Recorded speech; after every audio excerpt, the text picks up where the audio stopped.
que las comunidades tampoco valoren a las niñas las normas que se naturalizan, y que las niñas también tampoco tengan conocimiento. Exactamente, de las niñas es necesario el empoderamiento para que conozcan sus derechos, pero también reconocer aquellas normas que son tradicionales y que oprimen y limitan el desarrollo de las niñas.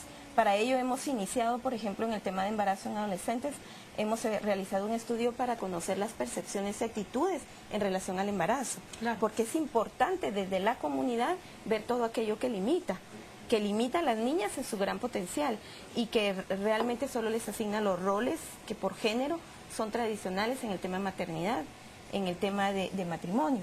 Entonces es necesario y Plan Internacional trabaja a nivel comunitario. Esta es la oportunidad que da de abordarlo con comunidades, con padres de familia, con líderes, con maestros y maestras, porque la educación también muchas veces repite los roles tradicionalmente asignados. Exacto, hacia ese punto exactamente me quería dirigir. Esta campaña pareciera ir dirigida hacia la prevención y para poder evitar que las niñas vuelvan a incurrir en las mismas prácticas que hacen que los altos índices, como por ejemplo los embarazos, sean nuevamente observados en Guatemala y en el mundo entero. Pero hay que hacer algo también con las niñas que actualmente ya están sumidas en este círculo vicioso, por así decirlo. Es decir, las 1.400 niñas registradas solo en este año, hasta el mes de agosto, que ya dieron a luz. ¿Qué políticas públicas estaban pretendiendo ustedes impulsar en el Estado guatemalteco para que estas niñas puedan, por ejemplo, acudir a un trabajo, porque esto no lo permite el Código de Trabajo, y cómo llegar a ayudar en su casa a mantener a sus hijos sin tampoco perder la educación?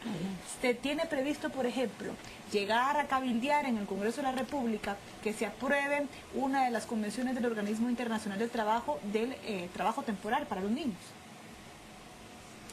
A ver, frente a ese tema, hay mucho que hacer en términos de política pública. Creo que un poco el tema de darle un papel especial y protagónico a las niñas, porque en política pública puede uno revisarlas y realmente políticas específicas para las niñas no hay, para disminuir su desigualdad y su discriminación.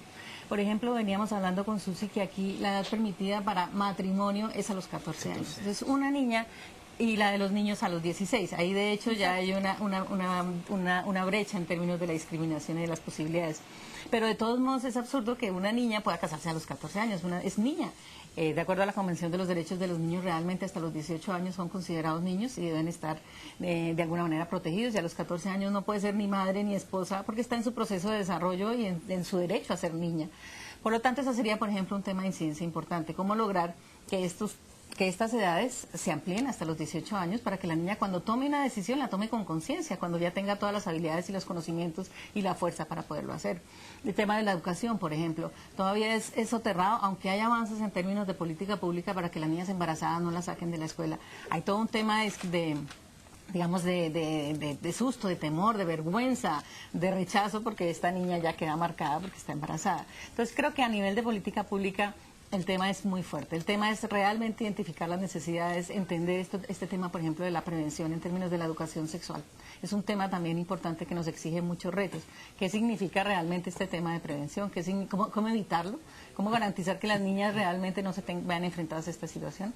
Y eso exige un trabajo coordinado con la sociedad civil, con las mismas niñas, que es importante también esto de incluir las niñas en la toma de decisiones, que ellas mismas también expresen y poder construir conjuntamente con la sociedad y con el Estado estas políticas que van a permitir básicamente disminuir la discriminación, disminuir la desigualdad y darle estas oportunidades de igual manera. Esa es como la fuerza que queremos hacer. Había hace años una campaña, tal vez ustedes la recuerdan, aquel lema de niña educada, madre del desarrollo. Y la verdad que hace sentido porque una vez se pregunta, bueno, vivimos muchas vicisitudes y problemas como sociedad, pero también hay que recaer en la responsabilidad paterna y materna. Ahora bien, ¿cómo empatamos eso? Porque actualmente también vemos, por ejemplo, esta terrible noticia de una madre que le pegaba a su hija de 3 años, después aparece el cadáver en Villanueva. ¿Cómo también empezar a sanear a esta sociedad donde las mujeres adultas, pues, por X o Y motivo, no han tenido ese encauzamiento del que ustedes hablan, de tener conciencia, de tomar las decisiones, porque muchas veces puede ser, no es justificar, por supuesto, pero pueden haber muchas patologías o comportamientos por frustraciones, gente que quizá fue abusada, violada, obligada a casarse en muy temprana edad. ¿Cómo lidiar con esas mujeres adultas que tienen problemas porque en su niñez fueron víctimas de muchas violaciones a sus derechos. Sí, el punto es que cuando hablamos de las mujeres y de la situación de las mujeres, hay toda una serie de barreras enfrentadas desde la primera infancia. Y esto es lo importante de reconocer, ¿verdad? Hemos estado hablando con organizaciones del movimiento de mujeres para abordar precisamente la problemática que las niñas se enfrentan y que esto solamente es el resultado en la etapa adulta de todas esas limitantes que se han tenido.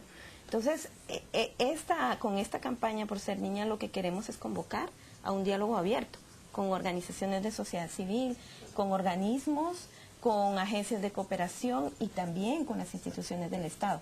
Porque si vamos a abordar el tema de política pública no lo podemos hacer solos. Claro. Esto es precisamente en convicción de que cuando hablamos de desarrollo y hablamos de un 51% mujeres, es necesario reconocer qué potencialidades tienen las niñas, qué capacidades tienen que estamos olvidando y no estamos cubriendo.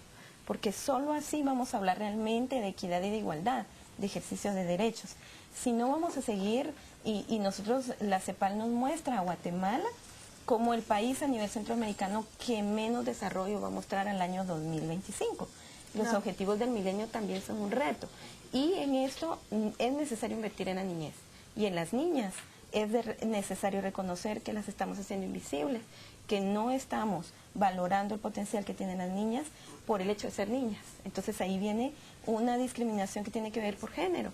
Y cuando hablamos de poblaciones indígenas, debemos de reconocer que también a las poblaciones indígenas no les está llegando todas las políticas sociales que se requieren. Entonces es ahí donde debemos, del 2012 es un llamado para la acción, ¿verdad? Es un llamado para realmente concretar acciones, ¿verdad? Así es. Y esto es lo que agradecemos como una oportunidad también para abordar. Muchísimas gracias a ambas por haber estado hoy con nosotros en la mesa de las 7 a.m. llegando a conmemorar por primera ocasión el Día Internacional de la Niña, que pretende hacer conciencia de la situación actual de la pequeña y adicional a ello poder empezar a adicionarla también en muchas otras políticas públicas que podrían ayudar a su desarrollo. Seguimos con más